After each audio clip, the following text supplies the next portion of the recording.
একটি ছোট গ্রামে বাস করত দরিদ্র কিন্তু ভীষণ সৎ এক কিশোর।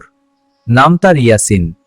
ইয়াসিনের মা খুব অসুস্থ ছিলেন, তাদের ঘরে খাবার ছিল না, দুঃখ ছিল চারদিকে। বাবা, যদি আজ একটু খাবার পেতাম। আল্লাহ নিশ্চয়ই আমাদের দেখছেন। ইয়াসিন মায়ের কথা শুনে চুপচাপ ঘর থেকে বের হলো, চোখে অশ্রু আর হৃদয়ে ভরসা। গ্রামের মসজিদের পাশে দাঁড়িয়ে সে আকাশের দিকে তাকিয়ে খুব আন্তরিকভাবে দোয়া করল। হে আল্লাহ, আমার মায়ের কষ্ট দূর করুন, আমরা খুব অসহায় আপনার দরজায়। দোয়া শেষে সে ধীরে ধীরে হাঁটছিল, হঠাৎ রাস্তার পাশে একটি ভারী থলি দেখতে পেল। থলির ভিতরে অনেক টাকা ছিল। মুহূর্তে তার মনে মায়ের চিকিৎসার কথা ভেসে উঠল। কিন্তু সাথে সাথে মনে পড়ল, হারাম টাকা দিয়ে মায়ের চিকিৎসা করলে বরকত হবে না।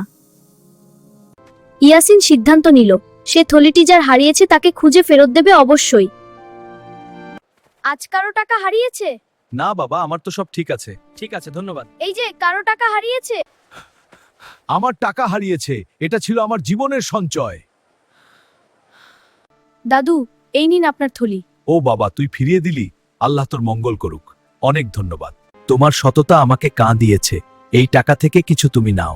হ্যাঁ, নাও। অনেক ধন্যবাদ। না চাচা, আমি শুধু একমাত্র আল্লাহর সন্তুষ্টি চেয়েছি। দাদু, আমার মায়ের চিকিৎসার টাকা লাগবে। তোমার মায়ের চিকিৎসা আমি করাবো ইনশাআল্লাহ। কিছুদিন পর ইয়াসিনের মা সুস্থ হলেন, আর পুরো গ্রাম তার সততার গল্প জানল।